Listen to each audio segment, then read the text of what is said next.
welcome back. I'm Di, and today I am announcing the third annual March Mystery Madness Readathon. If you don't know what March Mystery Madness is, it's a month long of reading and sharing your favorite mysteries.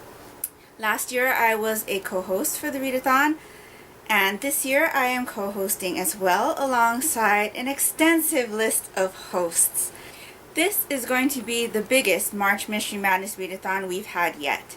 The readathon will start at midnight in your time zone on March 1st, and it will end at 11:59 p.m., again, your time zone, on March 31st.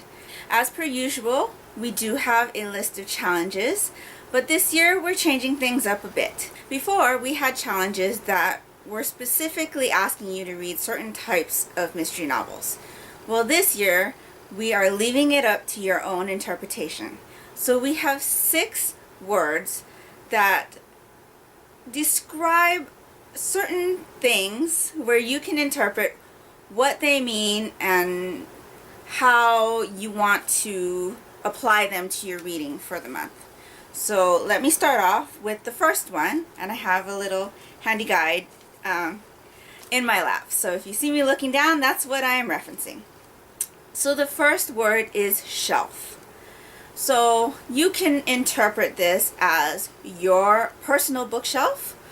You can interpret this as a library bookshelf, a friend's bookshelf, your Goodreads shelf, the shelf in the Mystery Madness Goodreads group. Anything that you think applies to the word shelf would fit in this category. The second word is borrow. So either borrow from the library, borrow from a friend, borrow from Kindle Unlimited, borrow it from your little free library. So however you interpret borrow, that's what you're going to apply for this challenge.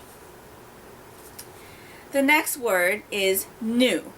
So some examples would be a new to you author, a new type of mystery that you haven't read before, something that came out in 2018, for example, or a debut mystery novel for a new mystery author. So anything that you interpret as new would apply to this category. The next word is historical. So some examples of how you can apply this would be a mystery set in a historical time period, or a classic like Sherlock Holmes. Maybe the main character of your mystery is a history buff. So again, however you interpret the word historical, that book would fit into this category. The next word is foreign. So some examples would be a translated book, or a book set in a country that is not yours. Or maybe you would even like to read something that deals with a topic that you're not familiar with. So whatever your interpretation as far as the word foreign goes, that book would be applied to this category. The last word for our challenges is opposite. So some examples of how you can apply this to your reading would be to read 2 mysteries that are opposite of each other. So like a fictional mystery and maybe true crime. But you don't have to read a pair of novels. You could read a mystery that is not in the subgenre that you tend to gravitate towards. Maybe you have a pair of characters that have the complete opposite personality. So those are some examples of how you could apply your book towards this category. So those are the 6 categories we are going to have this year. Again, it is entirely up to your interpretation how you apply the books that you read during the month of March to these categories, or maybe you don't even want to participate in categories. If reading in categories is not your thing, just read mysteries in the month of March and you'll be participating in our readathon. Now, we do have a Twitter account which we will be tweeting out not only announcement videos like this one from all of our hosts, but we will also be having meetups on Monday, which we call Monday Meetup.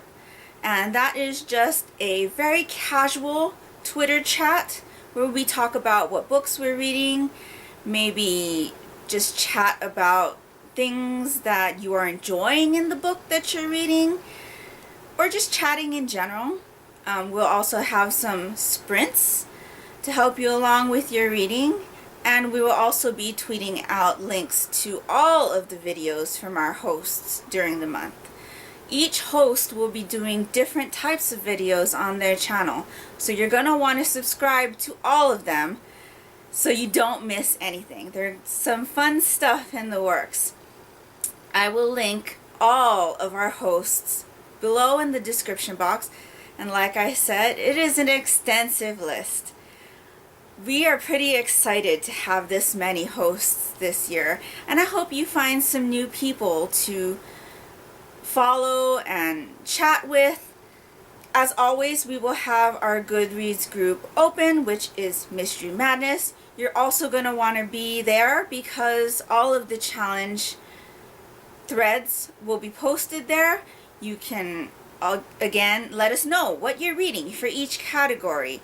If you're new to my channel, I also host the first in a series Cozy Mystery Book Club in the Mystery Madness Goodreads group, so our threads for our prior reads are there to discuss on as well. If you're looking for any kind of book recommendations, you can find maybe some inspiration in those threads, as well as prior readathon chat threads. Even though I have only mentioned our Twitter account and our Goodreads group, we will be active on all social media platforms. So when you are sharing something with us, please use the hashtag #MarchMysteryMadness. The link to our Twitter account and our Goodreads group will be linked down in the description box as well.